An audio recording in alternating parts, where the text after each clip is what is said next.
It began on a camping trip deep in the woods. My friends and I had decided to get away from the city for a weekend of peace and quiet. The forest was dense and dark, the kind of place where the trees seemed to stretch endlessly into the sky, their branches knitting together to block out the moonlight. We set up our tents near a clearing, and by the time the campfire was roaring, the chill of the night was already settling in. I don't know what drew me to the edge of the clearing that night. The others were laughing and sharing stories, but something about the shadows just beyond the firelight seemed off.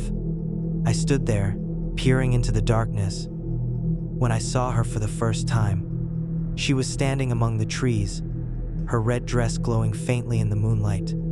At first, I thought she was one of us, maybe another camper who had wandered over. But then she moved closer, her footsteps silent against the forest floor.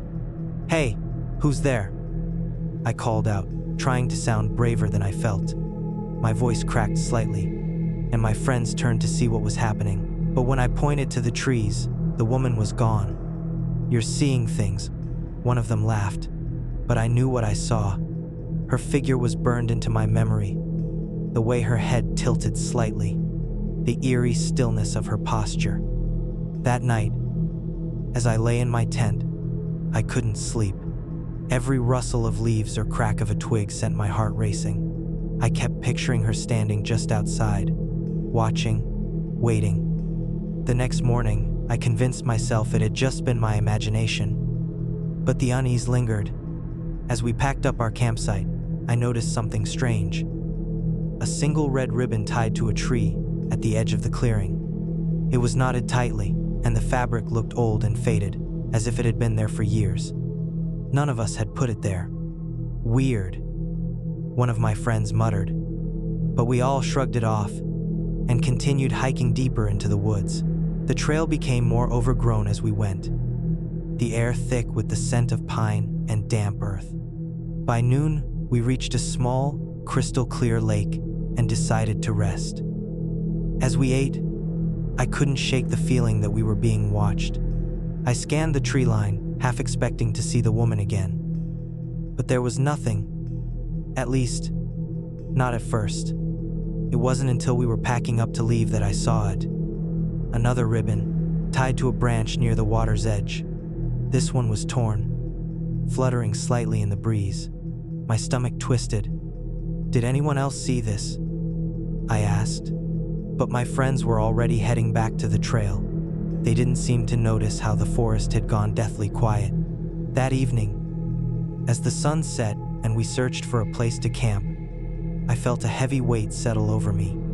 The shadows seemed darker, the air colder. When I closed my eyes, I could see her again, standing silently among the trees. She didn't move, didn't make a sound, but I knew, deep down, that she was following us. By the third day, the tension was impossible to ignore. My friends joked about my paranoia, but even they had started to act strangely. We found more ribbons along the trail, each one older and more tattered than the last. It was as if they were marking a path leading us somewhere we didn't want to go. I tried to convince them to turn back, but they wouldn't listen. "We're almost at the summit," one of them said. "Don't chicken out now." So I followed, my gut screaming at me to leave. The higher we climbed, the more oppressive the forest became. The trees seemed to close in around us, their branches like skeletal fingers reaching out to grab us. The air grew colder, the kind of cold that seeped into your bones. That night, we camped on a rocky outcrop overlooking the valley. The view should have been breathtaking, but all I could focus on was the figure standing far below, near the base of the trail. Even from that distance, I knew it was her. The red dress was unmistakable, even in the growing darkness. She didn't move, didn't come any closer. She just stood there, watching. "Do you see that?"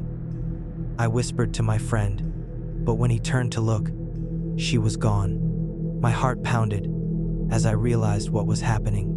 She wasn't just following us. She was toying with us, letting us know we couldn't escape her. And as the wind howled through the trees, carrying with it a faint, ghostly laugh, I knew our nightmare was only just beginning. The fourth day began in eerie silence. The usual chirping of birds and rustling of leaves had vanished, replaced by a stillness so absolute it made my ears ring. None of us spoke as we packed up camp. My friends, usually so energetic, looked pale and drawn, their laughter replaced by anxious glances toward the trail ahead. We all felt it now, the weight of being watched. We trudged forward, the forest closing in tighter with every step. The ribbons became more frequent, their faded red fabric hanging like warnings we couldn't ignore. At one point, I reached out to untie one, hoping to break whatever spell they seemed to cast. But the second my fingers brushed the fabric, an icy shock coursed through my hand. I yanked it back, staring in disbelief. The others saw my reaction but said nothing. Around midday, we came upon a clearing that wasn't on the map. At its center stood a decrepit cabin, its roof sagging and walls cloaked in moss. The air was suffocating, and the stench of decay hung thick. One of my friends, Rob, suggested we check it out, but I shook my head vehemently. No way. Let's keep moving. But curiosity got the better of him. As he approached the cabin, the wind picked up, carrying with it a low, mournful wail. The door creaked open on its own, revealing nothing but darkness inside. "Come on, it's just an old house," Rob called out, stepping through the threshold. The moment he disappeared inside, the door slammed shut. We sprinted toward the cabin, yelling his name, but no answer came. When we pushed the door open, the cabin was empty. Rob was gone, and so was any semblance of safety we had left. Panic set in as we stood inside the empty cabin. The air was thick and sour, like mildew and rot. We called Rob's name over and over, our voices echoing off the splintered walls, but there was no response. My hands were trembling as I shone my flashlight around the dark, cramped space. That's when I noticed the markings. Scrawled across the walls were symbols read, jagged and uneven, as though scratched in haste. They looked ancient, yet violent, and my stomach twisted the longer I stared at them. "We need to go," I whispered, my voice shaking. The others nodded, but none of us moved. The door we had pushed open earlier now seemed impossibly far away, as though the room itself had stretched. Then, the whispering began. It started faintly, a soft chorus of voices overlapping, indistinct and far away. I thought it was my mind playing tricks, but the looks on my friends' faces told me they heard it too. It grew louder, surrounding us, until it felt like the voices were inside our heads.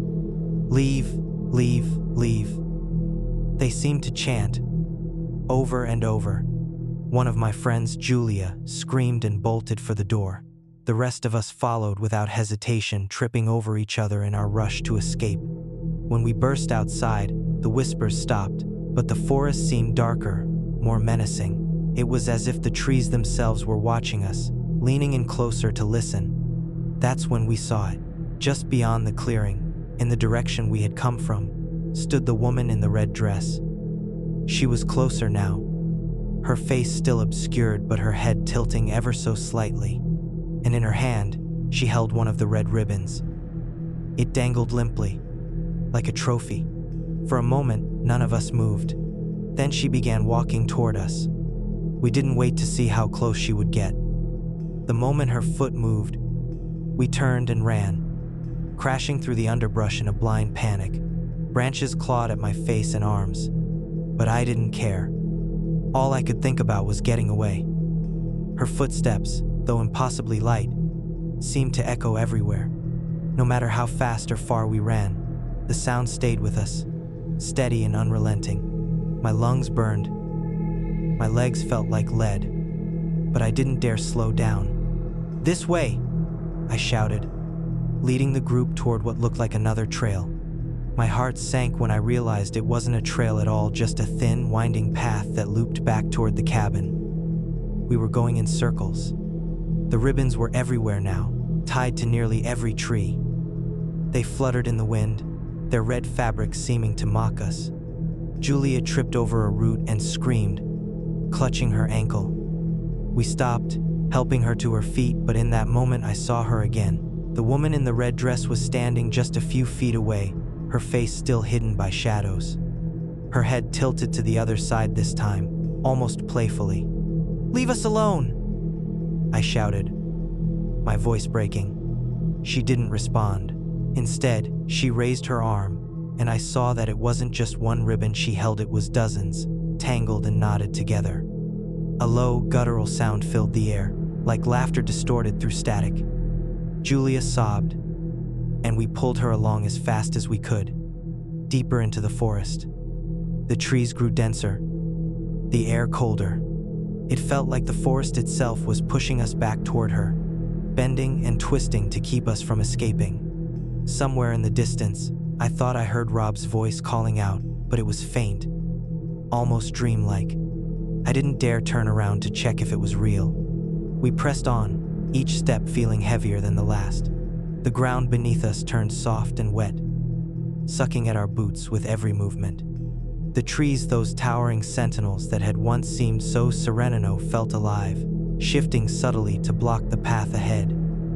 It was as though the forest itself was working against us, driving us deeper into its heart. Julia's breathing was ragged, her ankle clearly worsening. We stopped briefly to catch our breath, though every second we spent still felt like an invitation for her to catch up. The ribbons had stopped appearing, but that only made it worse. There was no path to follow anymore, no direction that felt safe. Then we heard it. A voice, as soft, melodic, and unmistakably familiar. "Rob?" Julia gasped, perking up despite the pain. It came again, clearer this time, calling her name. Against my protests, she limped forward, her eyes wide with desperation. "Wait!" I yelled, grabbing her arm. "We don't know if that's him." "But it is!" she cried, tears streaming down her face. "I know it is." Before I could stop her, she broke free and stumbled toward the sound. The rest of us hesitated, torn between following her and staying put. That hesitation cost us. A blood-curdling scream tore through the forest, freezing me in place. It was Julia. We ran toward the source of the scream, but when we arrived, she was gone. The only trace of her was a red ribbon tied to a branch, fresh and vibrant, as though it had just been placed there. The silence that followed was unbearable.